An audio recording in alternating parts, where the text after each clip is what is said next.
Here we go. Oh my God, the Mercedes has taken off. L'histoire de la CLK GTR remonte à 1995. C'est l'année où il y a une bagnole qui déboule de nulle part, la McLaren F1, qui défonce un record de vitesse et qui humilie Porsche au Mans. D'ailleurs, si vous l'avez pas encore vu ou si vous voulez le revoir, je vous invite à aller regarder le T5e sur l'histoire de la McLaren F1. Mais à la fin de cette vidéo.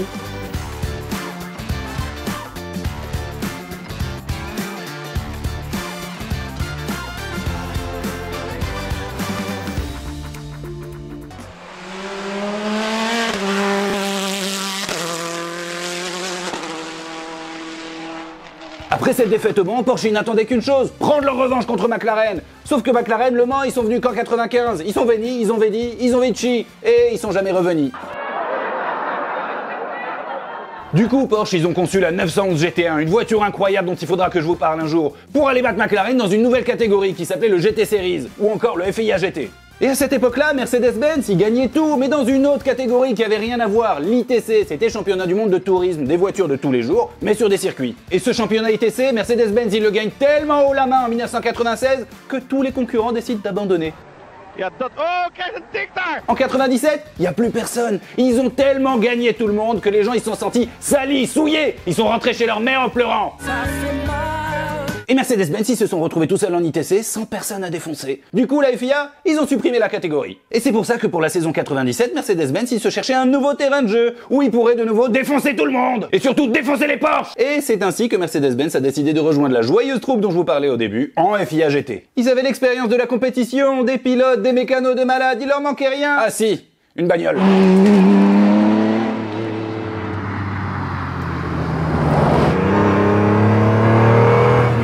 Ça sera la CLK GTR, qui est probablement encore aujourd'hui la bagnole la plus badass jamais produite par Mercedes-Benz. Et cette voiture, elle a été créée dans un seul et unique but, dire à Porsche, à Ferrari, à McLaren et à Lotus que les patrons, c'était eux.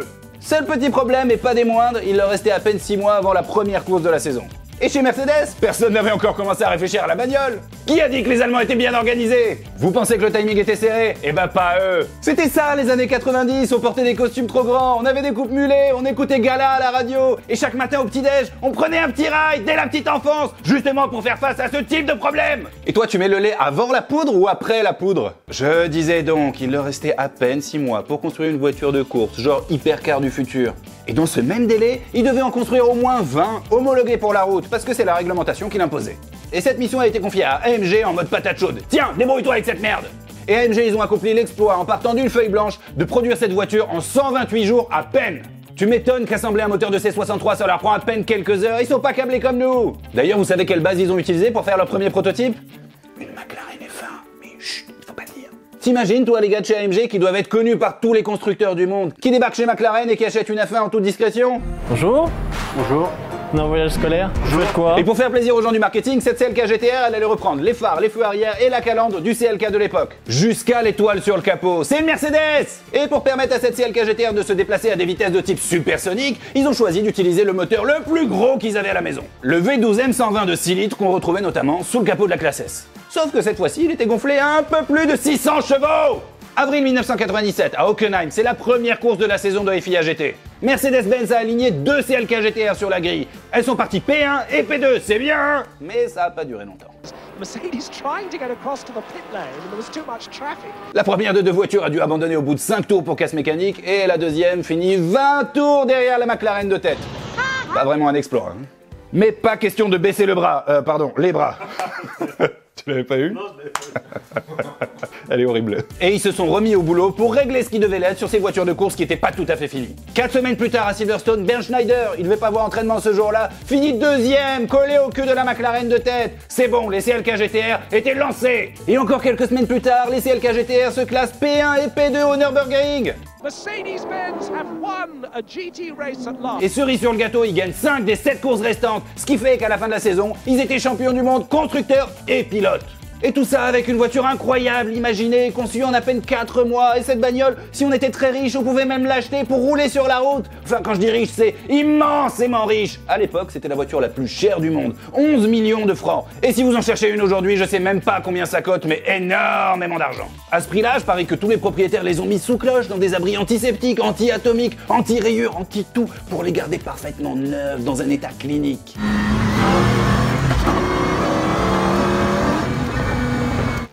Mais à ce prix-là, tu pouvais rouler dans le top du top des voitures de course et l'utiliser pour déposer les gamins à l'école en toute détente. La version de route avait quelques différences avec la version de course. Un aileron plus finement intégré, un vrai intérieur Mercedes-Benz avec un gros volant à l'ancienne comme dans les vieux taxis Merco et de l'Alcantara un peu partout. Enfin, de l'Alcantara surtout pour cacher les arceaux. Et sur les ailes avant, les rétroviseurs étaient un peu plus gros pour que tu vois quelque chose. Ah, et le moteur changeait un petit peu aussi. Sa cylindrée avait été augmentée de 6 litres à 6 litres 9 pour optimiser sa fiabilité. Et la VMAX en toute détente, les années 90, était annoncée à 344 km/h, histoire de jamais être en retard pour déposer les gamins à l'école. J'ai jamais vu cette voiture en vrai, mais j'en ai rêvé des milliers de fois. Et même dans les jeux vidéo, ses performances me terrifiaient. Ça allait trop vite, mon cerveau arrivait pas à suivre. Comment ça, c'est mon cerveau qui est trop lent? Et 11 millions de francs, c'est un petit peu difficile de vendre des voitures. En réalité, Mercedes, ils ont un peu galéré à écouler tout leur châssis. Et à un moment, quand il en restait un petit peu sur les bras, ils ont une idée de génie. On va faire une version roadster. Et vous savez quoi? Ça a marché. Sold out, immédiatement. D'ailleurs, j'ai essayé de savoir combien ils en avaient construites et vendu des CLK GTR. Et selon les sources, les chiffres changent un petit peu. Mais j'ai essayé de recouper ce qui me semblait le plus cohérent. Mercedes-Benz a d'abord construit 2 prototypes coupés, dont un a fini en crash test. RIP, petit ange parti trop tôt. Ensuite, ils ont construit 25 châssis, dont 20 ont été vendus en coupé. Les 5 restants, plus le proto qui n'était pas mort en crash test, ont terminé en roadster. Et parmi les 20 coupés, il y aurait eu 2 versions Super Sport. La version Super Sport, c'est la même, mais en pire. C'est quand tu trouves ta CLK GTR, elle se traîne un peu dans les montées.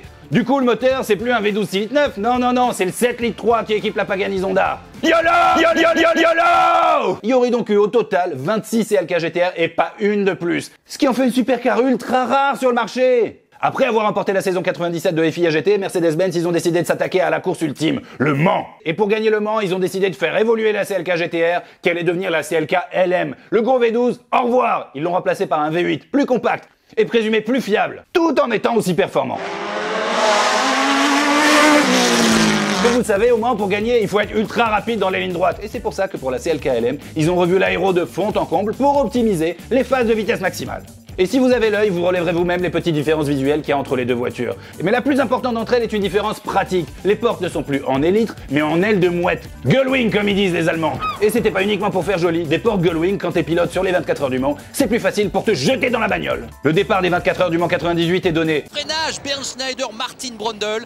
C'est évident, là, Patrick, il y avait une question d'honneur, de prestige. Et les CLK-LM partent P1 et P2. Génial! Voilà. Alors là, le coup de théâtre, 15h45, arrêt sur le bas-côté de Bernd Schneider, toujours dans la Mercedes, qui avait signé la pole position. Sauf qu'encore une fois, ça va pas durer. Au bout de quelques heures seulement, elles sont toutes les deux obligées d'abandonner pour casse mécanique. Mercedes s'est senti salement humilié. Et quand un Allemand est humilié...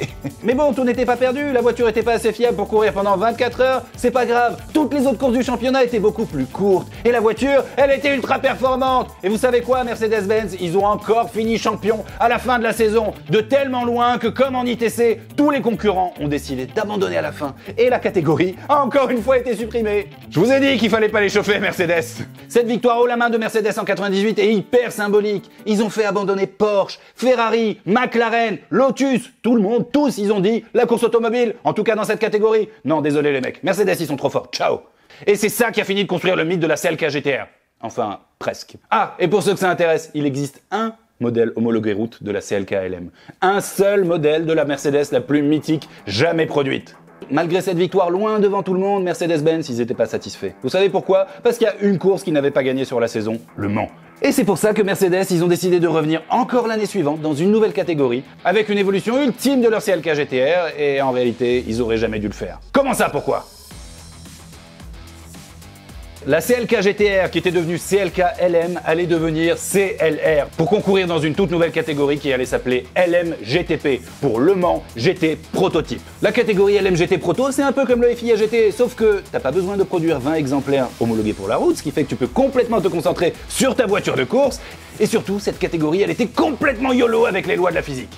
Mercedes a commencé à développer sa CLR en septembre 98, avec un seul objectif en tête, vitesse maximale.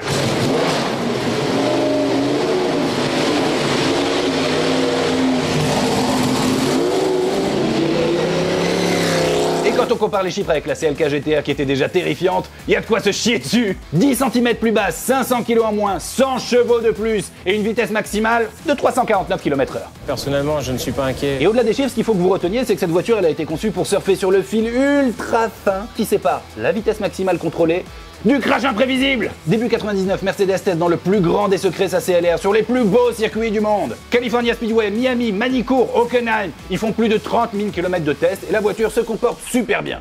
Regarde maman, je passe à la télé, je fais du kung-fu. Oui, waouh, oui, oh. La mise au point de la voiture a été assurée par deux pilotes, Mark Webber et Bernd Schneider. Et Mark Webber, il raconte dans un bouquin, je vous mets le lien en description, que cette période était sa meilleure vie de pilote automobile.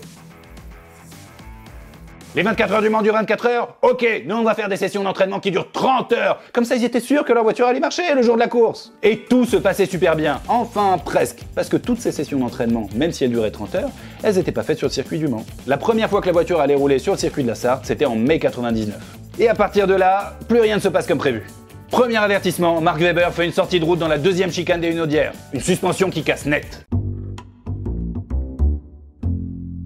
Qu'à cela ne tienne, il restait encore un mois avant la course, et quand on sait construire des voitures en à peine 4 mois, réparer une suspension, ça prend quoi? 5 minutes? On y est, mercredi avant la course, c'est les séances de qualification. Mark Webber se place P8, à cause d'une boîte de vitesse récalcitrante. Mais c'est pas grave, Mercedes répare la boîte, et là Mark, il est vraiment décidé à défoncer le chrono. Le voilà lancé à pleine vitesse sur le circuit du YOLO. La voiture roule vite, très vite, jusqu'au moment où dans le virage d'Indianapolis, lancé à plus de 300 km/h, la voiture décolle, mais décolle comme un avion. Après quelques loopings, la voiture se pose sur le flanc, au bord de la piste. Silence de mort autour du circuit. Et je sais pas par quel miracle, Mark Webber n'avait rien. Et sa voiture, elle était même pas très abîmée. Elle a même pu être complètement réparée pour le warm-up du samedi. Le samedi matin, sur le chemin du boulot, Mark Webber se motive, il se donne du courage. Il se dit que ce qui est arrivé, c'était un coup de malchance. Une voiture, ça peut pas décoller. Il a décollé une fois, c'est impossible que ça arrive une deuxième fois. Personnellement, je ne suis pas inquiet. Et oui, la malédiction se reproduit. Dans le virage de Mulsanne, sa voiture décolle de nouveau. Elle fait un looping et retombe sur le toit. Webber raconte qu'il a tout de suite compris que c'était en train de se reproduire. Ciel, piste, oh Thomas Pesquet, ciel, piste, boum. Et une nouvelle fois, le pilote s'en est sorti quasiment indemne avec que de très légères blessures. Sa voiture en revanche, c'était une autre histoire. Elle était complètement détruite et impossible de la réparer dans les temps pour la course du lendemain. Mais pour Mercedes, tout n'était pas perdu parce qu'ils avaient encore 2 CLR engagés. Et à votre avis, ces voitures, est-ce qu'elles étaient aussi dangereuses que celles de Mark Webber? Personnellement, je ne suis pas inquiet. En tout cas, Mercedes, il semblait pas vraiment être de cet avis. Bon, dans le doute, ils ont quand même un peu retravaillé l'aéro, en rajoutant des petites moustaches sur le pare-choc avant, de façon à vraiment le plaquer au sol. Et les suspensions arrière, ils les ont raffermies, pour éviter que la voiture ne se cabre et qu'elle puisse à un moment décoller tel un avion.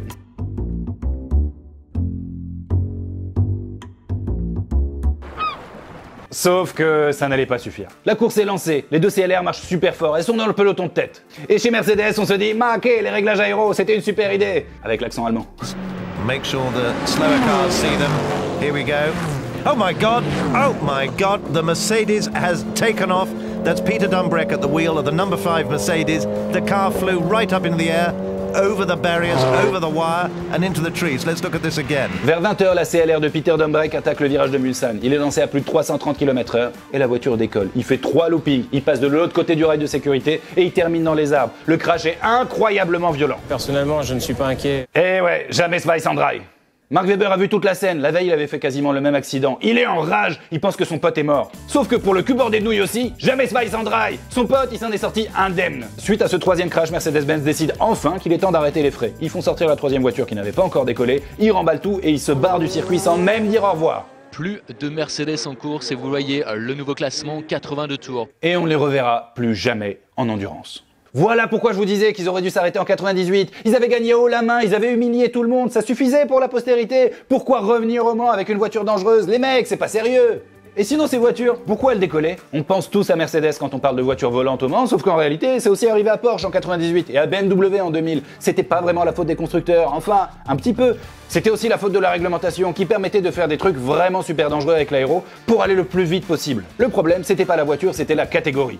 Le LMGTP, c'était un peu comme le groupe B, mais pour les courses d'endurance. J'espère que cet épisode vous a plu et qu'en plus d'avoir perdu quelques points d'audition, vous aurez appris quelques petits trucs au sujet de cette voiture mythique qu'était la CLK GTR. Quant à moi, je vous dis à bientôt, et comme c'est l'été et qu'en plus on a plein de boulot, je sais pas quand sortira la prochaine vidéo. Personnellement, je ne suis pas inquiet. Mais vous savez quoi? J'ai un tips pour vous. Abonnez-vous et activez la cloche. Comme ça, dès qu'une vidéo sort, vous êtes prévenus et vous êtes certain de pas la rater.